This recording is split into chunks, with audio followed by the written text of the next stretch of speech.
everyone, this is Margie Bruce at Global Inspiration, where you need to be seen, you need to be heard, and be an inspiration to the world. I'm excited to introduce my next guest to you today. She is a retired teacher, a former poll worker before COVID-19 hit. She is also a community volunteer. Ladies and gentlemen, please welcome Mrs. Kathy Hansen.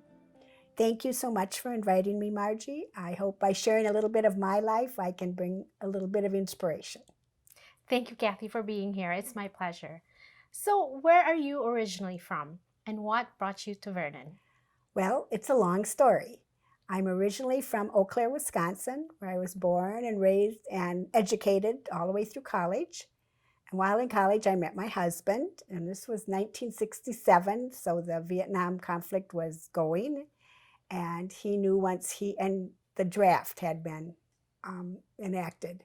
And he knew that once he graduated, he would have to go in the military. So he enlisted in the Air Force and got a navigator slot. So once he graduated and finished his basic training for the Air Force, we got married, 1971, and moved to California while he did his navigator training. And then we traveled all the way down the western coast of the United States and all the way across the southern borders of the United States, all the way down to the tip of Florida, where he finished water survival. And then we moved to a small town in Michigan called Oscoda, Michigan. It was on Lake Huron.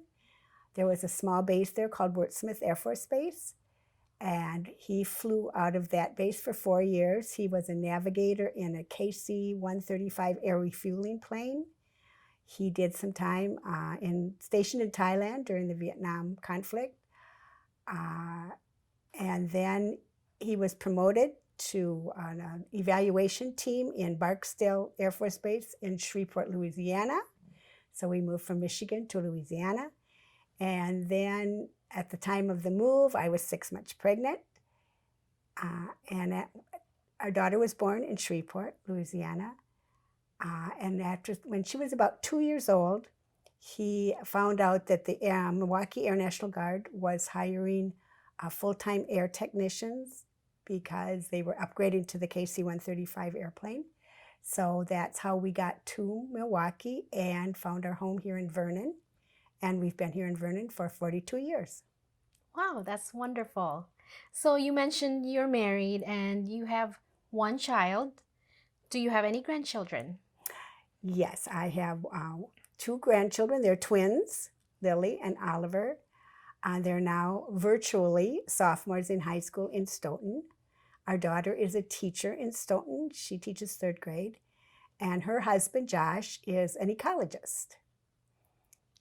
And I might add that my husband and I will have our 50th wedding anniversary coming this April. Congratulations, that's wonderful. So, how long were you teaching and what do you miss most about teaching? I think a total I taught 26 years. I taught 2 years in Wausau, Wisconsin, 2nd grade before I was married. And then when we were at the base in Michigan, I taught 4 years at a little 4-year-old preschool. And then when our daughter was born in Louisiana, I took 10 years off and did all the mom things. I did gym and swim at the Y, and I taught Sunday school, and I was a Girl Scout leader, and I directed Bible school, and I went to all the sports games. And then in 1986, the position opened up at the McGuanago Nursery School, and that was a parent cooperative, which I liked very much. And I was there for 22 years. And what I missed most about teaching was a number of things. I missed getting to know the parents. I would do home visits before school started. And so I really got to know the kids and the parents before school started. I missed playing with the children and learning through play because my philosophy was always, I hear, I forget, I see, I remember, and I do, I understand. And so we always play acted everything we were learning. Take, for example, when we learned about bees, I made a beehive out of toilet paper tubes, and they had little costumes that they could wear and straws for their long tongues and flowers around the room where they could suck out the nectar and bring it back to the beehive. And I think learning by doing is the best thing. And I also missed using puppets. I loved using puppets as I taught because sometimes the kids don't listen to the teacher, but they always listen to the puppets. So now we're going to move on to you were a poll worker before COVID-19 hit. So what made you decide to become a poll worker? Well, actually, one of my former preschool moms was the county clerk or the Vernon clerk at that time. And she called me and asked me if I would like to do it. And of course, I like to do anything where I get to interact with people. So I said, sure. And there is a few hours of training involved each time before you work at the polls. And so that's when I started. So is working at the polls hard? No, it's not hard. I actually enjoyed it. Like I said, they train you ahead of time to remember all the rules. And there are different jobs. You can work as a person that marks the books. Each book has to be done twice. You can be a greeter. You can be the one that stands and makes sure that the voting goes in the machine right. So there are a number of different jobs you can do. What do you like most about being a poll worker?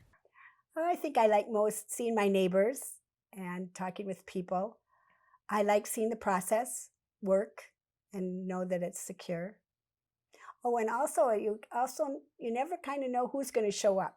One of the votes, a man dressed up as Abraham Lincoln. He was one of our voters, and came in, and that gave everybody something to laugh about and smile about. So we're curious: is being a poll worker, is it a paid position or is it strictly volunteering? It is paid. I think it's somewhere between $8 and $10 an hour. I'm not sure. I usually get a check for all day. You work from 6 in the morning till 9, 10 at night, depending on if everything adds up right. I usually get paid about $150. So with the election coming up and with COVID, the towns and cities are short on poll workers. Would you encourage younger people to volunteer and work at the polls? I would encourage them, because what I really learned was how secure our voting process is. There's so many checks and balances, and to make sure that everything is correct. The numbers have to match. All the votes that we count are sealed in bags before they're locked up in a vault and sent the next morning to the courthouse. So I think it would open somebody's eyes to see how safe our voting process is. Take the mail-in votings that's been questioned a lot lately. At our voting place, I don't see how there could be any fraud with that. We're given a registered voter a number, whether it's from a mail-in vote or they're there in person. If they showed up to vote and we already had a mail-in vote for them, we would already have them marked in the books. So I feel that process is safe. That is very good to know, because as you've heard, a lot of people are apprehensive about mail-in voting. So it's good to hear from someone who worked at the polls and explain to us what the process is like. So assuming that things go back to normal, we don't know when that is and what kind of a normal that would be, would you consider going back to work at the polls? Yes, I told them to keep me on the roster. I did turn them down. I was asked. I am still on the list. My age, and I have some minor respiratory things that I didn't want to endanger. So, but yes, I would like to go back. I enjoy seeing all my neighbors. And yes, and that's how I know that you're a poll worker, because when Tom and I would vote, we saw you there. Right. So yes, that's very good. And so what other things have you done since retiring? Well, I volunteered a lot in the community. I volunteered as a docent at our Red Brick Museum, which is a little Victorian house that's been done up just beautifully. And I also help with the Victorian tea that we have once a year. Of course, this year we didn't do either, but because of COVID. I am in a book club, and I joined that after I retired. And shortly after I retired and started the book club, or started coming to the book club, their leader, discussion leader, said she was going to take a class and would somebody be the discussion leader for a few months. And I said, oh, I could do that. Well, that was 12 years ago, and I'm still the discussion leader, which I really enjoy because it makes me dig into the book a little more and understand it better. And before COVID hit, I started training to be an usher at the beautiful Greenwell Performing Arts Center that's been built at our high school. And in the summer, I golf. So, is there anything else you would like to tell our viewers that you want them to know about you? Well, to keep busy during COVID, we had a cabin built up in the northwest part of the state where my husband is from. He's from a small town called Luck, Wisconsin. Luck, Wisconsin's claim to fame was in 1950. They made all the Duncan yo-yos there. Wow. Anyway, it's where his heart is. And this was land that had been in his family, and it's on a little lake. So we've really enjoyed that process of building the cabin, and we're now in it. So that's kept us busy too. Well, I also love to do crafts. I love to sew. Been sewing masks lately, and I love microwave cozies that you put your bowl in and put it in the microwave so you don't burn your finger. I crochet scrubbies for washing dishes. I love to paint. I've been painting barn quilt squares, and this winter when I got bored, I painted rocks, which some of them I put out by the street to give people smiles. I guess that's it.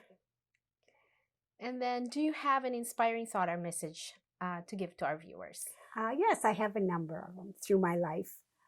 When I was in grade school, autograph books were a big thing, and I had one and had friends and teachers sign it. And our pastor's wife wrote something in it that I've used all through my life. And it's good, better, best. Never let it rest till your good is better and your better's best. And I've always tried to do that, make it everything the best. Another one came when I was in junior high, was reading about Althea Gibson, who was a black tennis player. And she had written a book about some of her favorite quotes. And one was from a poem by Rudyard Kipling, called If. And it was, if you can meet with triumph and disaster and treat the two impostors just the same. So whether you succeed or fail, it's take it as a learning experience and move on. And then nowadays, I like all the inspirational stones that are around. And two of them I have sitting by my end table are listen, because I think nowadays people are so wrapped up in their own thoughts that they forget to listen, that there's other ideas. And the other one is this too shall pass, which is always a good philosophy, but especially now. So thank you, Kathy. It was a pleasure to have you. And this is Global Inspiration, where you need to be seen, you need to be heard, and be an inspiration to the world. Thank you. Maraming salamat.